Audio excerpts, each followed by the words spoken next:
cabinet Biomed.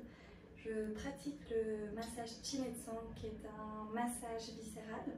Donc on va venir faire des libérations émotionnelles et physiques au niveau du ventre. Donc je vais vous expliquer aujourd'hui comment pratiquer 3 respirations inspirées du Chinetsang.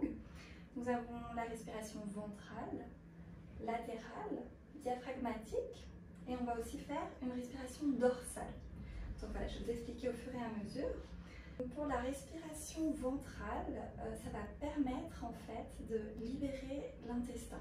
On va demander à la personne qu'on accompagne, sans appuyer, une main sur le ventre, comme ceci. On n'appuie pas, on est juste là pour guider la personne. Et on va lui demander d'inspirer par le nez et d'expirer par la bouche. Sans appuyer, juste, on est là pour la guider. Maintenant, on va lui demander, donc en rajoutant, en gardant à l'esprit qu'on inspire par le nez, qu'on expire par la bouche, de gonfler le ventre. Ce qui est important dans une respiration ventrale, c'est la conscience qu'on met et l'intention de libération. Donc on y va, on demande à la personne de gonfler le ventre comme si elle voulait pousser la main au plafond. Et on lui demande d'expirer. Voilà, on peut recommencer plusieurs fois.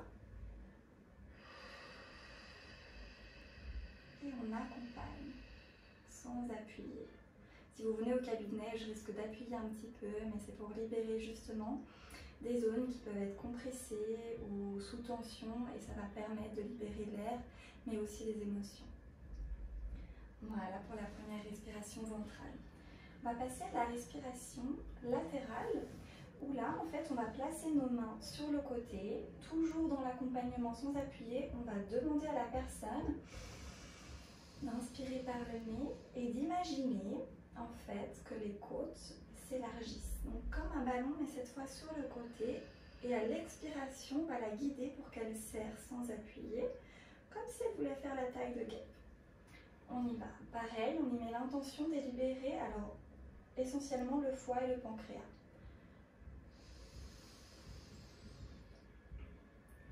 Et on expire. Voilà, souvent on remarque que la personne a des troubles digestifs parce que le diaphragme peut-être est un peu sous tension, du coup empêche le foie et le pancréas peut-être de fonctionner au maximum.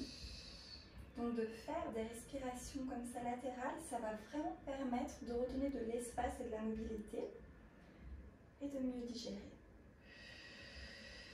Voilà, super. Toujours on accompagne. Déjà avec ces 2 respirations, vous avez vraiment, si vous le faites quotidiennement, un outil pour pouvoir mieux digérer, rapporter de la mobilité intestinale et aussi d'améliorer le sommeil. Alors il faut le faire assez quotidiennement.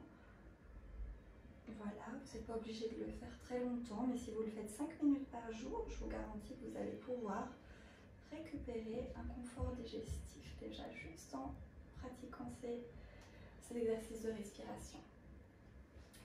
Si vous venez faire un Chinetsang au cabinet, pareil, on va pouvoir aussi améliorer le système digestif en allant plus loin avec des mobilisations de ma part. Et on va avoir un impact sur le système immunitaire, donc le sommeil.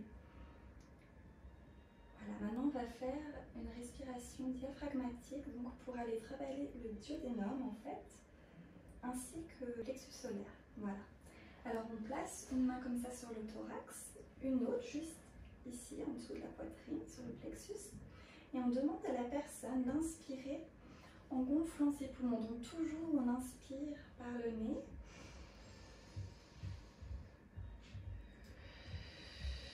Et on souffle. Voilà, et on descend, on descend. On peut visualiser comme une cascade d'eau qui descend de tout en haut, hop, et qui va se déposer sur le bassin. Et on lui demande de recommencer plusieurs fois. Et on souffle. Toujours avec l'intention de libérer le corps, autant au point de vue émotionnel que physique. Voilà, le Chinetsang, c'est vraiment corps et esprit. Hein.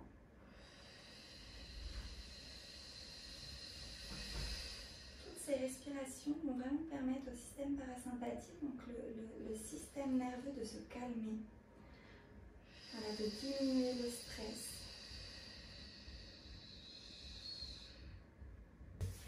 Et la dernière respiration, c'est une respiration dorsale. Je vais placer ma main. Donc je vais demander à la patiente de se soulever un petit peu. Super. Je place ma main juste vers les reins, voilà, dans le bas du dos. Et là, on va chercher à libérer les reins. Donc on va demander à la personne que quand elle inspire, elle cherche à écraser ma main. Vas-y. Alors tu écrases, l'inverse. Voilà. Alors tu inspires et tu écrases, Super. Et tu souffles. Je rappelle, on est vraiment dans l'accompagnement, on n'appuie pas. Et on peut faire ce mouvement 2-3 fois, cette respiration 2-3 fois. Et on souffle.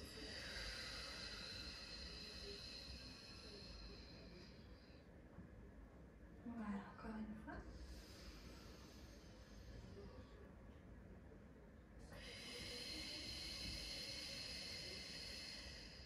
Super.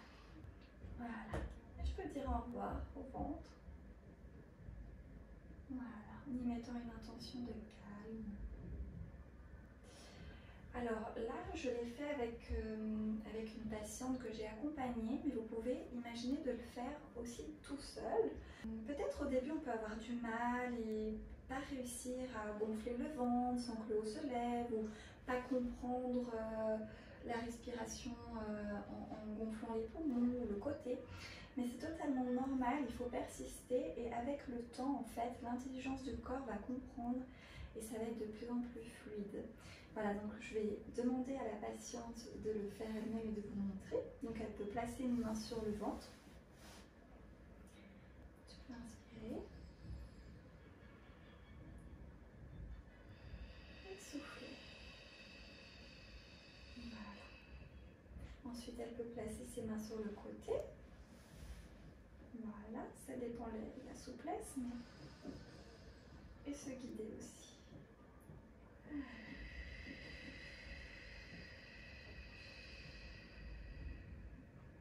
On peut placer une main sur le thorax. Voilà. Et gonfler les poumons. On expire, super. Pour la respiration dorsale, on n'est pas obligé de mettre les mains dans le bas du dos, mais on peut visualiser le dos qui s'écrase sur le tapis ou la table de massage. Vous pouvez aussi le faire dans votre lit. Je conseille généralement de le faire soit au matin en se réveillant et puis le soir en se couchant. Ça peut être bien. Voilà. Je vous remercie d'avoir suivi cette vidéo et à bientôt.